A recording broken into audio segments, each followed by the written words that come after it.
দেখুন, এটা অনেকটা অযাচিত মন্তব্য এবং ওনার মন্তব্যটা একটি গাইবী মন্তব্য। উনি নিজেই একটা ব্যাখ্যা দিলেন। দুর্নীতি দমন কমিশন যখন অনুসন্ধানে চলে, অনুসন্ধানের একটি ধারাবাহিকতায় আপনার ব্যক্তিকে ডাকা হয়।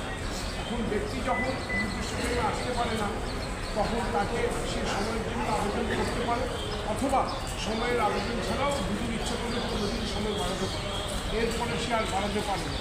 কাজেই ব্যানার্জি এবং তার পরিবার সময়ের আবেদন দিয়েছে। ব্যানার্জির আবেদনটি আমলে নিয়ে আগামী 23 তারিখ তাকে জিজ্ঞাসাবাদের জন্য হাজির হওয়ার জন্য জিজ্ঞাসাবাদ করবে। এটা ইটস এ পার্ট অফ অনুসন্ধান, এটা অনুসন্ধানের অংশ বিশেষ।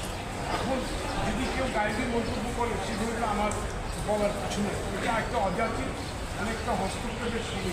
উনি পলিটিক্যালি ব্যাপারটা দেখছেন, বিষয়টি পলিটিক্যাল না, বিষয়টি হলো একজন